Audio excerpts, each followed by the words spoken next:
Hi అండి, అందరికీ నమస్కారం అండి. Welcome back to latest updates. AP రాష్ట్ర వ్యాప్తంగా ఉన్న తల్లులకు అలాగే విద్యార్థులందరికీ కూడా అదిరిపోయే భారీ శుభవార్త అనమాట. ఈ రోజు నుంచి కూడా డబ్బులు ఖాతాల్లోకి జమ కాబోతున్నాయండి. తల్లికి వందనం పథకం కోసం రాష్ట్ర వ్యాప్తంగా లక్షలాది మంది స్టూడెంట్స్ అయితే ఎదురు చూస్తూ ఉన్నారు. ఎప్పుడెప్పుడు ఈ పథకం వర్తిస్తుందా అని చెప్పి పేరెంట్స్ కూడా వెయిట్ చేస్తున్నారండి. ఎందుకంటే స్కూల్ స్టార్ట్ అయిపోయి 2 మంత్స్ అయితే కావస్తుంది. ఇంతవరకు కూడా ఈ యొక్క పథకానికి సంబంధించిన డబ్బులు అనేవి ఖాతాల్లోకి జమ కాలేదు. మరి పిల్లల్ని స్కూల్లో జాయిన్ చేసే వేళ ప్రైవేట్ స్కూల్లో జాయిన్ చేసినట్టయితే కనుక స్కూల్ ఫీజులు కట్టుకోవడం, బుక్స్ తీసుకోవడం ఇదంతా ఖర్చుతో కూడుకున్న పని. ఈ తల్లి వందనం పథకానికి సంబంధించిన డబ్బులు అకౌంట్లోకి వస్తే కనుక కాస్తో కూస్తో ఊరటగా ఉంటుందని చెప్పేసి తల్లిదండ్రుల యొక్క ముఖ్య ఉద్దేశం అనమాట. ప్రభుత్వం కూడా మరి డబ్బులు లేక ఆర్థికంగా వెనకబడిన వారు ఎక్కడా కూడా చదువుకి ఇబ్బంది కలగకూడదు, చదువుకు దూరం అవ్వకూడదు, ఈ రోజు విద్యార్థులే రేపటి రాష్ట్రం యొక్క భవిష్యత్తు అని చెప్పేసి గుర్తించి తల్లి వందన పథకాన్ని చాలా ప్రతిష్టాత్మకంగా ప్రారంభించింది ఏపీలో కూటమి ప్రభుత్వం. అయితే 2026-2027 సంవత్సరానికి సంబంధించిన తల్లి వందన పథకానికి డబ్బులు ఇంకా రిలీజ్ కాలేదు. మరి పోయే సంవత్సరం అయితే టైంకి రిలీజ్ చేశారండి. ఈ సంవత్సరం కొన్ని సాంకేతిక కారణాల వల్ల, అదేవిధంగా అర్హుల ఎంపికలో లేట్ కావడం వల్ల డబ్బులు ఎంతవరకు జమ చేయడానికి లేట్ అయితే అయిందనమాట. అయితే మన విద్యాశాఖ మంత్రి నారా లోకేష్ గారు ఈ యొక్క పథకానికి సంబంధించినటువంటి నిధులను ఆల్రెడీ సమకూర్చి సిద్ధంగా ఉంచారండి. ఈ డబ్బులు మరి అర్హులైన విద్యార్థుల యొక్క తల్లిదండ్రుల ఖాతాలోకి జమ కావడమే మిగిలి ఉందన్నమాట. మరి ఈ రోజు అంటే 22వ తారీఖు, 22, 23, 24 ఈ 3 తారీఖుల్లో కూడా ఈ యొక్క పథకానికి సంబంధించిన డబ్బులు అనేవి ఖాతాల్లోకి జమ చేస్తాము అని చెప్పేసి ఒక అప్డేట్ అయితే తీసుకురావడం జరిగిందండి.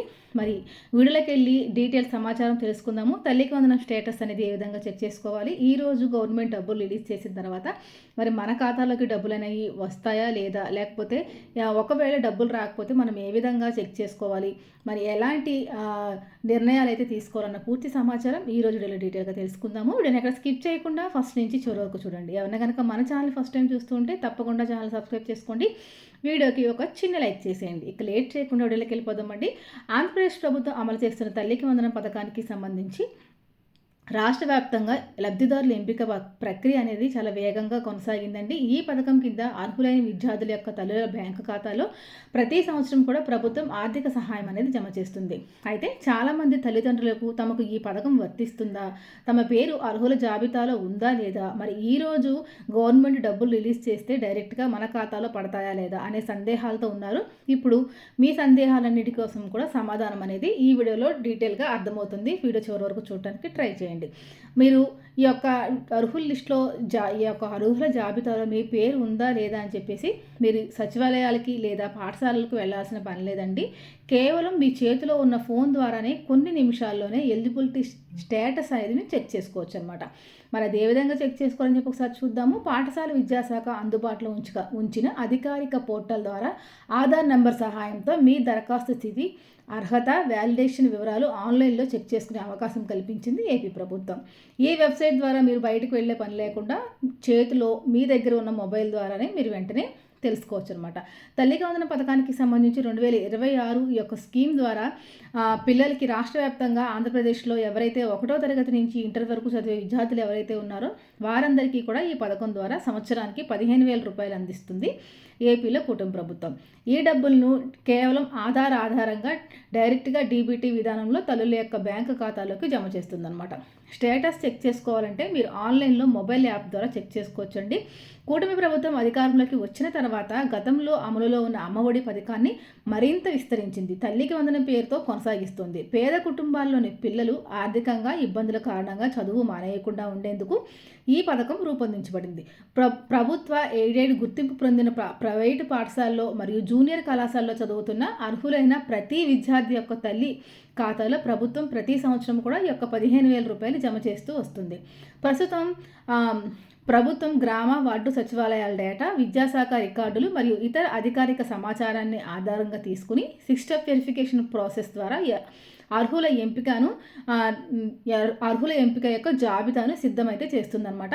ఈ ప్రక్రియ అనేది పూర్తయిపోయింది. ఈ ప్రక్రియ పూర్తయిపోయిన తర్వాత మీకు ఎలిజిబిలిటీ ఉందా లేదా ఇన్ఎలిజిబుల్గా నమోదైందో ముందుగానే తెలుసుకోవటం వల్ల ఏమైనా లోపాలు ఉంటే కనుక వెంటనే మీరు సరి చేసుకునే అవకాశం అయితే ఉంటుందన్నమాట. విద్యాశాఖ ప్రత్యేకంగా అందుబాటులో ఉంచిన అధికారిక పోర్టల్ ద్వారా లబ్ధిదారులు తమ మొబైల్ నుంచి స్టేటస్ అనేది చెక్ చేసుకోవచ్చు. ఆధార్ నెంబర్, ఓటీపీ ధృవీకరణ ద్వారా దరఖాస్తు స్థితిని మీరు తెలుసుకోవచ్చు. స్టేటస్‌లో మీ పేరు, విద్యార్థి వివరాలు, పాఠశాల సమాచారం, అర్హతా స్థితి మరియు వాలిడేషన్ రిపోర్ట్ అనేది మీకు అక్కడ క్లియర్ అండ్ క్లారిటీగా కనిపిస్తుందండి.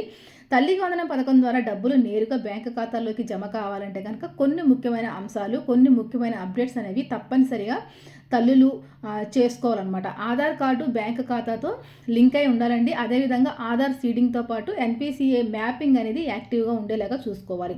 మీ బ్యాంకు ఖాతా యాక్టివ్‌లో ఉందో లేదో అని చెప్పేసి ఒకసారి మీరు బ్యాంకుకి వెళ్ళి చెక్ చేసుకోవాల్సి ఉంటుందండి. ఆధార్‌కు మొబైల్ నెంబర్ లింకే ఉండాలి. సేమ్ మొబైల్ నెంబర్ మీ యొక్క బ్యాంకు ఖాతాకు కూడా లింకే ఉండాలన్నమాట. పాఠశాల రికార్డులు మరియు ఆధార్ వివరాలు ఒకే విధంగా ఉండాలండి. అంటే మీరు స్కూల్లో పిల్లలకి ఏ విధంగా అయితే మీరు జాయిన్ చేసేటప్పుడు ప్రూఫ్స్ అనేది ఇస్తారు కదా, పిల్లవాడి ఆధార్ కార్డు, తల్లిదండ్రుల యొక్క ఆధార్ కార్డులు, అదేవిధంగా ఆధార్ నెంబర్లు, వాటితో పాటు ఫోన్ నెంబర్ ఇస్తారు. కాబట్టి మీరు ఈ పాఠశాల రికార్డులకి ఏ ఫోన్ నెంబర్ అయితే ఇచ్చారో మరి అదే ఫోన్ నెంబరు, అదే ఆధార్ కార్డు ఎక్కడ మిస్టేక్స్ లేకుండా, ఎక్కడ తప్పులు దొరలకుండా మీరు మీ బ్యాంక్ ఖాతా కూడా జత చేసుకోవాల్సి ఉంటుంది. ఆధార్ సీడింగ్ అనేది చాలా మ్యాండేటరీ చేసింది ప్రభుత్వం అన్ని సంక్షేమ పథకాల నిధులను డైరెక్ట్గా డీపీటీ విధానం ద్వారా నేరుగా బ్యాంకు ఖాతాల్లో జమ చేస్తుంది. అందువల్ల బ్యాంకు ఖాతాకి ఆధార్ సీడింగ్ యాక్టివ్గా లేకపోతే మీ యొక్క డబ్బులు రాకపోయే అవసరం కూడా ఉంటుందండి, రాకపోవచ్చు కూడా. మరి ఇలాంటిది జరగకుండా ఉండాలంటే ముందుగానే బ్యాంకుకి వెళ్ళి ఆధార్ సీడింగ్ అయ్యిందా లేదా, ఎన్‌పీసీఐ లింకింగ్ మ్యాపింగ్ అయ్యిందా లేదా, బ్యాంక్ అకౌంట్ యాక్టివ్గా ఉందా లేదా అని చెప్పేసి చూసుకోవాలి. అందుకే పథకం లబ్ధిదారులు తమ ఆధార్ బ్యాంకు ఖాతా మరియు మొబైల్ నెంబర్ వివరాలు సరిగా ఉన్నాయో లేదో అని చెప్పేసి ఒకసారి ముందుగానే చెక్ చేసుకోవాల్సి ఉంటుంది. లబ్ధిదారులు పదే పదే సచివాలయాలకు, అదేవిధంగా పదే పదే స్కూల్స్కు వెళ్ళి తమ స్థితిని తెలుసుకోకుండా ప్రభుత్వం ఆన్లైన్ సేవలను అందుబాటులో తీసుకొచ్చింది. దీనివల్ల సమయం ఆదా కావడంతో పాటు మీరు వెంటనే మీకు ఎలిజిబిలిటీ ఉందా లేదా అని చెప్పేసి ఎప్పుడైనా మీరు చెక్ చేసుకునే అవకాశం అయితే ఉందన్నమాట. తల్లికి వందనం పథకానికి మీరు అర్హులా కాదా అనేది తెలుసుకోవడానికి సచివాలయాలకు, పాఠశాలకు వెళ్ళే పని లేకుండా మీరు చెక్ చేసుకోవచ్చు అనమాట. దీనికి సంబంధించి అధికారిక వెబ్సైట్ని ఓపెన్ చేసుకోవాలండి.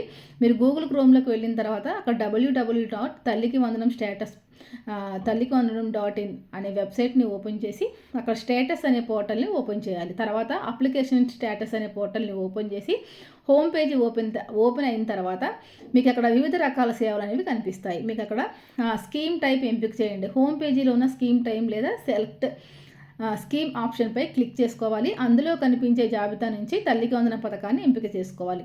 తర్వాత మీ పిల్లలు తర్వాత అకాడమిక్ ఇయర్ ఆప్షన్లోకి వెళ్ళి 2026-2027 విద్యా సంవత్సరాన్ని ఎంపిక చేయాలి. సరైన విద్యా సంవత్సరం ఎంపిక చేసిన తర్వాత మాత్రమే మీకు ఈ యొక్క వెబ్సైట్ అనేది ఓపెన్ అవ్వడం జరుగుతుందన్నమాట. తర్వాత ఆధార్ నెంబర్ అనేది నమోదు చేయాలండి. మీ తల్లి యొక్క ఆధార్ నెంబరు, విద్యార్థికి సంబంధించిన 12 అంకెల ఆధార్ నెంబర్ని ఎలాంటి తప్పులు లేకుండా నమోదు చేయాలి. ఆధార్ నెంబర్ మీరు నమోదు చేసిన వెంటనే మీ ఫోన్కి ఒక ఓటీపీ రావడం అయితే జరుగుతుందండి. మీరు ఓటీపీని ఎంటర్ చేసిన తర్వాత గెట్ డీటెయిల్స్ బటన్ పైన క్లిక్ చేయాలి. వెంటనే మీకు ఆధార్కి లింక్ అయిన మొబైల్ నెంబర్కు ఒక పాస్వర్డ్ అనేది రావడం అయితే జరుగుతుందండి. ఆ పాస్వర్డ్ అంటే 1 టైం పాస్వర్డ్ అనమాట. ఓటీపీ ఎంటర్ చేసి క్యాప్చాని నమోదు చేయాలి. మీకు వచ్చిన ఓటీపీని స్క్రీన్పై ఉన్న బాక్స్లో నమోదు చేయండి. ఆ తర్వాత క్యాప్చా కోడ్ నమోదు చేసి సబ్మిట్ లేదా వెరిఫై అనే బటన్ మీద క్లిక్ చేయాలి. మీరు ఇలా చేయడం వల్ల మీకు అక్కడ స్టేటస్ ఓపెన్ అయిన తర్వాత అక్కడ లబ్ధిదారుడి పేరు, విద్యార్థి వివరాలు, పాఠశాల పేరు, అకాడమిక్ ఇయర్, ఎలిజిబిలిటీ స్టేటస్లో ఎలిజిబుల్ అని కనబడుతుంది. వాలిడేషన్ రిపోర్ట్ అన్నీ మీకు టిక్ మార్కులు కనిపిస్తాయండి. ఎలిజిబిలిటీ స్టేటస్ దగ్గర ఎలిజిబుల్ అయితే ఎలిజిబుల్, ఇన్ఎలిజిబుల్ అయితే ఇన్ఎలిజిబుల్, రెండిట్లో ఏదో ఒకటి అయితే కనపడుతుంది అనమాట. ఎలిజిబుల్ అయితే మీకు ఎలాంటి ఇబ్బంది లేకుండా ఖాతాలకు డబ్బులు అయితే జమ అయిపోతాయి. ఇన్ఎలిజిబిలిటీ వస్తే కనుక మరి ఏం చేయాలి అన్న దానిపైన కూడా మీరు వెంటనే నిర్ణయం తీసుకోవాల్సి ఉంటుంది. మీరు గ్రామ వార్డు సచివాలయాలకు కానీ స్కూల్కి కానీ వెళ్ళి అక్కడ దేనివల్ల మీకు ఇన్ఎలిజిబిలిటీ వచ్చింది, దరఖాస్తు ఎందుకు మరి వెనక్కి వచ్చిందని చెప్పేసి ఒకసారి మీరు చెక్ చేసుకోవాల్సి ఉంటుంది. కాబట్టి ఈ విధంగా చేసుకోవటం వల్ల తల్లికి వందనం డబ్బులు వెంటనే మీకు ఖాతాలోకి జమ అయ్యే అవకాశం ఉందన్నమాట. చాలామందికి అర్హులైన దరఖాస్తుదారులకు కూడా కొన్ని సాంకేతిక లోపాలు, డేటా సమస్యల వల్ల ప్రభుత్వ నిబంధనలు పాటించకపోవటం వల్ల కూడా తల్లికి వందనం స్కీమ్కి సంబంధించిన డబ్బులు అనేవి రావట్లేదండి. కాబట్టి ఖచ్చితంగా ప్రతి ఒక్కరూ కూడా ఒకసారి వెరిఫికేషన్ అనేది ఖచ్చితంగా చేసుకోవాలి. మరి ఇనెలిజిబిలిటీ రావడానికి ప్రత్యేకమైన కొన్ని కారణాలు ఉన్నాయి. అవేంటో చూసుకుందాం. ఇనెలిజిబిలిటీ రావడానికి ఫస్ట్గా అతి ముఖ్యమైన కారణం ఏంటంటే మీ పిల్లల యొక్క అటెండెన్స్ అనేది 75% కంటే తక్కువ ఉంటే మీకు ఇనెలిజిబిలిటీ వచ్చే అవకాశం ఉంటుంది. మీ బ్యాంక్ అకౌంటు యాక్టివ్గా లేకపోయినా కానీ ఇనెలిజిబిలిటీ అనేది వస్తుందండి. తర్వాత మీ బ్యాంక్ ఖాతాకి ఎన్పిసిఐ లింకింగు, ఆధార్ సీడింగు చేసుకోకపోవడం వల్ల కూడా మీకు ఈ డబ్బులు అనేవి రావు. తర్వాత డేటా మిస్ మ్యాచ్, పేరు లేదా ఇతర వివరాల్లో తేడాలు. పేరు ఎంటర్ చేసేటప్పుడు కానీ, ఆధార్ నెంబర్ ఎంటర్ చేసేటప్పుడు కానీ ఎక్కడ మిస్టేక్స్ లేకుండా చాలా జాగ్రత్తగా ఎంటర్ చేసుకోవాలండి. దీంతో పాటుగా గవర్నమెంట్ ఎంప్లాయీస్ ఎవరైతే ఉన్నారంటే ప్రభుత్వ ఉద్యోగం చేసుకునే కుటుంబాలకి ఈ యొక్క పథకం అనేది వర్తించదండి. దీంతో పాటుగా కుటుంబంలో 4 వీలర్ 4 చక్రాల వాహనం కలిగి ఉన్నా కానీ ఈ యొక్క పథకం అనేది వర్తించదనమాట. తల్లికి వందనం పథకంలో విద్యార్థి పాఠశాల లేదా జూనియర్ కళాశాల నుంచి కనీసం 75% పైన హాజరు అనేది కలిగి ఉండాలి. 75% కన్నా తక్కువ ఉంటే మీకు అన్ని రకాల అర్హతలు ఉన్నా కానీ హాజరు లేకపోతే ఒక పథకం నుంచి మిమ్మల్ని తొలగించడం కూడా జరుగుతుందన్నమాట. కాబట్టి ఈ విషయాన్ని రాష్ట్ర వ్యాప్తంగా ఉన్నటువంటి ప్రతి ఒక్కరూ కూడా గమనించండి. వెరిఫికేషన్కి అవకాశం ఉందా అంటే, ఒకవేళ మీ వివరాల్లో పొరపాట్లు ఉన్నాయి కానీ మీరు భావిస్తే కనుక సంబంధిత పాఠశాల, గ్రామ వార్డు సచివాలయం లేదా డిజిటల్ అసిస్టెంట్ను సంప్రదించి వివరాలను మీరు తిరిగి ధృవీకరించుకునే అవకాశం కూడా కల్పిస్తుంది. సమస్యను త్వరగా మీరు పరిష్కరించుకుంటే కనుక మీకు డబ్బులు అనేవి ఖాతాల్లోకి జమ అవుతాయండి. ఈ పథకం ద్వారా మరి ఈ రోజు నుంచి కూడా ఖాతాల్లోకి డబ్బులు జమ చేయాలని చెప్పేసి ఏపీలో కూటమి ప్రభుత్వం నిర్ణయం తీసుకుందనమాట. తల్లికి వందనం పథకానికి సంబంధించిన డబ్బులు ఎలాంటి ఇబ్బంది లేకుండా మీ ఖాతాల్లోకి జమ చేయాలనుకుంటే కనుక మీరు ఇవన్నీ చేసుకోవాలి. దీంతో పాటుగా విద్యార్థి యొక్క ఆధార్ కార్డు అనేది అప్డేటెడ్గా ఉండాలండి. తల్లి యొక్క ఆధార్ కార్డు కూడా అప్డేట్ చేయించుకుని ఉండాలి. మీరు రేషన్ కార్డు కూడా కేవైసీ అనేది కంప్లీట్ చేయాల్సి ఉంటుందండి. విద్యార్థి కూడా రేషన్ కార్డులో ఉంటాడు కాబట్టి పిల్లవాడిని కూడా కేవైసీ అనేది కంప్లీట్ చేయించాలి. అదేవిధంగా ఈ యొక్క పథకానికి అప్లై చేసుకోవాలి అనుకున్న వాళ్ళు ఖచ్చితంగా ఆంధ్రప్రదేశ్లో శాశ్వతంగా నివాసితులే ఉండాలి. కాబట్టి మరి మీ పిల్లవాడు కూడా house holding geo tagging, house holding మ్యాపింగ్లో నమోదై ఉన్నారా లేదా, అది యాక్టివ్లో ఉందా లేదా అని చెప్పేసి ఒకసారి మీరు గ్రామ వార్డు సచివాలయాలకు వెళ్ళి చెకప్ చేసుకోవాల్సి ఉంటుందండి. ఈ విధంగా అన్నీ చేసుకుని మీరు సిద్ధంగా ఉండటం వల్ల మీకు తల్లికి వందనం పథకానికి సంబంధించిన డబ్బులు ఎలాంటి ఇబ్బంది లేకుండా వెంటనే ఖాతాల్లోకి జమ అవుతాయి అన్నమాట. కాబట్టి తల్లికి వందనం పథకం ఎవరికి వస్తుంది, ఎవరికి రాదు అన్న పూర్తి సమాచారం మీకు ఈ వీడియో ద్వారా డీటెయిల్గా అర్థమైంది అనుకుంటున్నాను. మరొక వంచుడితో మళ్ళీ కలుసుకుందాం. వీడియో నచ్చితే కనుక ఒక చిన్న లైక్ చేయండి. Thank you for watching.